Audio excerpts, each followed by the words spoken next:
Hey guys, today we're going to talk about some different things. One of those is how we should be a calming influence in the whatever medical situation. Because a lot of the times we're the first person that the patient sees during their visit that speaks their language. I've interpreted in the ER before, and you never know what's going to happen. So you kind of have to prepare yourself. I mean, if you walk in to a with that, it's not a room; they're just curtains that they put between the patients. But if you walk into that space, and let's say, for example, this happened one time. Somebody fell off of a feed bin and broke some bones. If you look, you know, his leg was turned the wrong way, and it was very disturbing if you looked at it. But I couldn't react that way because I was there to help him and the doctor. And you, as the interpreter, either add peace to the situation by doing your job professionally. No facial reactions to seeing a broken bone or bones sticking out of the skin. I mean, I know that's hard, but you have to do it.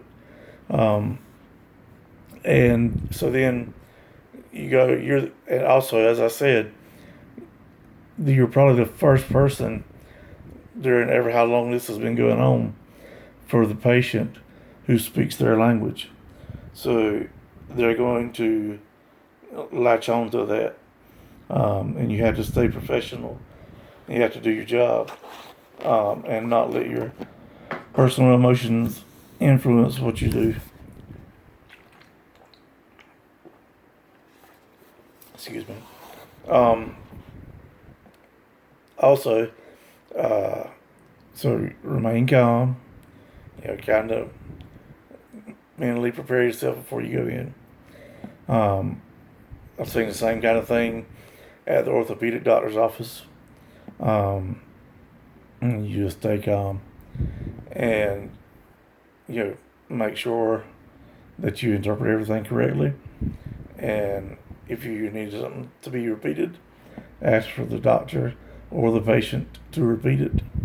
I'm actively becoming fluent in Portuguese now, and just the other day I had to stop somebody and ask them to repeat what they had said in Portuguese slower so I could understand it.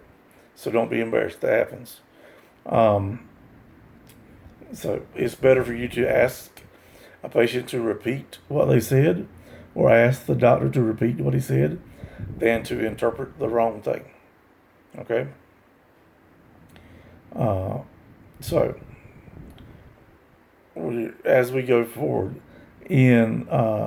as interpreters in the ER specifically, or in the urgent care too, is a place where you see all kinds of things happen. But so you're in the ER, you are the link, like we've talked about, being the invisible voice, and in this case, you're the link between the doctor and the patient. Everything is happening really fast because the ER is always fast. You work really hard, have a bunch of things happen at one time, and then nothing happens for an hour. That just seems to be the way it works. But at any rate, so I want you to be studying up and practicing your terminology. I will be posting some documents from my book for different terminology, and I want you to make sure you're familiar with it.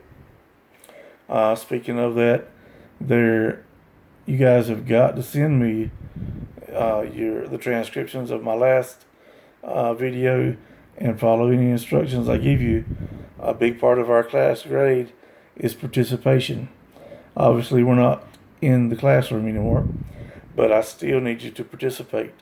You can do that through my YouTube channel. You can do that through my email. You can do that through my text. You should have all that information. Um, but my email is donrogelio44 at gmail.com. And my number for my text is 252-560-0453. All right. So you guys, if you don't do the work, you're not going to pass the class. Okay. So hope you're all doing well. And we're going to post some more stuff here in a little while.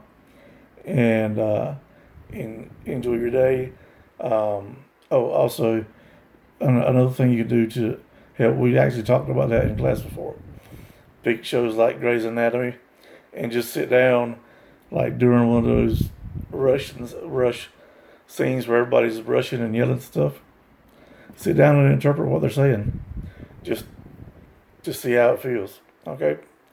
All right, I hope you're all doing well. If you need anything, call me. We will speak soon. Bye.